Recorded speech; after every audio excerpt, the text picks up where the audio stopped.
قوانین کو مرتب کریں، قوانین کو مقننہ سے پاس کریں اور عدالتیں اس قانون کے تحت فیصلہ دینے کی پابند ہو جائیں۔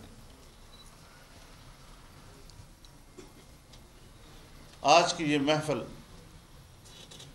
ہمیں اس جانب متوجہ کرتی ہے کہ اگر علماء اور وکلاء میں ایک مربوط نظام قائم ہو جائے تو ہم اس حوالے سے پیش رفت کر سکتے ہیں کہ آج 70 سال کے بعد بھی ہماری جو وہ تشنگی ہے جس کی بنیاد پر یہ ملک قائم کیا گیا تھا، اس تشنگی کو دور کرنے کے لیے مل جل کر آگے بڑھ سکیں۔ یہ ایک اچھا موقع ہے، اس کی طرف ہمیں متوجہ ہونا پڑے گا اور ایک مربوط نظام اس کے لیے بنانا پڑے گا۔ ہمارے ایک استاد تھے، ایک جامعہ کے شیخ الحدیث، اس کے بڑے فقیہ، مجھے خود بتایا انہوں نے کہ دوپہر کا وقت تھا، گرمی کا موسم تھا، ہم سبق وغیرہ پڑھ کے ہم ذرا آرام کرنا چاہتے تھے کہ کسی نے دروازہ کھٹکھٹایا اور مجھے اطلاع دی کہ آپ سے کوئی ملنے کے لیے آیا ہے۔ میں نے ان کو اپنے گھر میں اندر بلا لیا، ہم بیٹھے تو انہوں نے کہا کہ مولانا میں آپ سے کچھ چیزیں سمجھنا چاہتا ہوں۔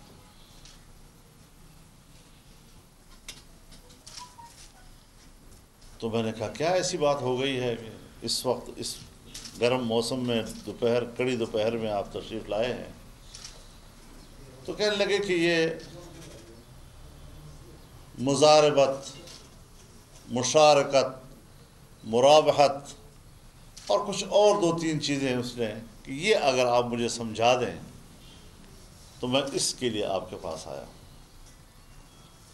تو میں نے ان سے کہا کہ میں کتاب سے سمجھا دوں یا بغیر کتاب کے؟ تو کہنے لگے آپ مجھے کتاب سے سمجھائیں یا جیسے سمجھائیں۔ تو میں نے ان تمام چیزوں کی تعریفات، پھر ان کی تمام تشریحات وہ ساری ان کے سامنے رکھی اور وہ خوش ہو گیا، اور خوش ہونے کے بعد مجھے کہا کہ اللہ آپ کو جزائے خیر دے، آپ نے میرا کام آسان کر دیا۔ میں نے کہا کہ نہیں، اس میں کوئی بات نہیں، آپ تشریف لائے ہیں ٹھیک ہے۔ کہتے ہیں نہیں، میں آپ سے اپنا تعارف کراؤں۔ اب میں نے یہ آپ کو نہیں بتایا کہ میں کون ہوں اور کس حیثیت میں آپ کے پاس آیا۔ تو کہنے لگے کہ میرا نام فلانا ہے، میں ہائی کورٹ کا جج ہوں اس وقت، اور یہ مقدمے میرے سامنے آتے ہیں اور میں فیصلوں پہ فیصلے دیے جا رہا ہوں، اور میرے ضمیر نے مجھے ملامت کیا کہ جب آپ کو ان مسائل پر عبور نہیں ہے، آپ عذر شریعت کمانڈ نہیں رکھتے اور فیصلے پہ فیصلے دیے جا رہے ہیں، اللہ کو کیا جواب دوں گا؟ تو اس لیے آپ کے پاس آیا ہوں کہ اگر آپ لوگ ہماری عدالتوں کی رہنمائی نہیں کریں گے تو ہم اسی طرح جاہلانہ قسم کے فیصلے کریں گے۔ اب ظاہر ہے کہ یہ تشنگی کیوں محسوس کی گئی؟ سپریم کورٹ کے ایک جج کی سطح پر یہ تو اس کے اندر کی دیانت تھی، تو اس نے محسوس کیا کہ ایک کمی میرے اندر ہے، اور اس نے ایک عالم دین کی طرف رجوع کیا۔ یہ نہیں سوچا کہ مدرسے کے ایک مولوی سے میں رہنمائی لوں گا، میں تو جج ہوں، کالا کوٹ پہنتا ہوں، اور میری تو اپنی خاص شناخت ہے۔ اور پھر کہا مولانا اگر آپ جیسے لوگ ہماری عدالتوں میں ہماری رہنمائی نہیں کریں گے، ہم روزانہ اس قسم کے فیصلے دیں گے جو شریعت کے مطابق نہیں ہوں گے، اور ہم کہیں گے کہ یہ ہم نے شریعت کے مطابق آپ کو فیصلہ دیا۔ تو اس مربوط نظام کی ضرورت ہے۔ میں نے یہ بات اس ذیل میں آپ کو سامنے ذکر کی کہ علماء اور وکلاء کے درمیان ایک رابطے کی ضرورت ہے۔ کیا وجہ ہے کہ ہمارا آئین 1973 میں بنا اور بنیادی سوال یہ تھا کہ قانون سازی کے لیے اساس کیا ہوگا؟ مختلف مکاتب فکر ہیں، حنفی فقہ کے لوگ ہیں، پھر حنفی فقہ کے اندر دیوبندی اور بریلوی ہیں، پھر سنی اور شیعہ کا فرق ہے،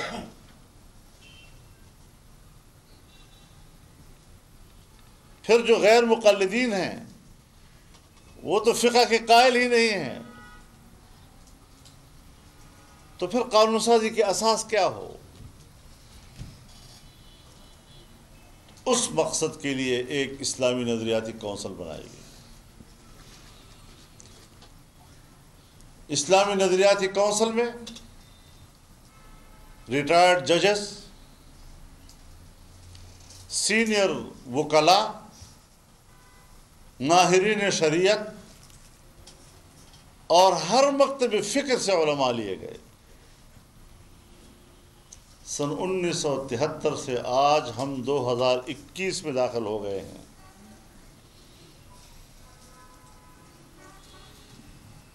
اس کا کام ہے قرآن و سنت کی روشنی میں سفارش کرنا۔ 6000 سے زیادہ قوانین کا انہوں نے مطالعہ کیا۔ جہاں جہاں کوئی قانون ان کو قرآن و سنت کے منافی نظر آیا، اس پر انہوں نے سفارش مرتب کی۔ ہر سال اتنا بڑا بنڈل کتابوں کا ایوان میں آتا ہے، ڈیسک پر لے ہو جاتا ہے اور کمیٹی میں چلا جاتا ہے، لیکن آج تک ان کی سفارشات پر ایک قانون بھی نہیں بنا ہے۔ اور خوشی کی بات یہ ہے کہ جتنی سفارشات مرتب کی گئی ہیں، تمام مکاتب فکر کا ان سفارشات پر اتفاق رائے ہے۔ مولانا سینئر وکلاء، ماہرین شریعت اور ہر مکتب فکر سے علماء لیے گئے۔ سن 1973 سے آج ہم 2021 میں داخل ہو گئے ہیں۔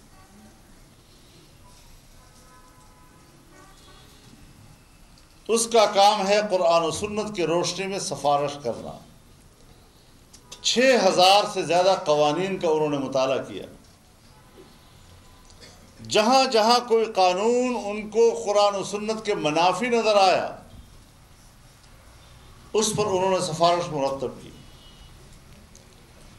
ہر سال اتنا بڑا بنڈل کتابوں کا ایوان میں آتا ہے، ڈیسک پر لے ہو جاتا ہے اور کمیٹی میں چلا جاتا ہے، لیکن آج تک ان کی سفارشات پر ایک قانون بھی نہیں بنا ہے۔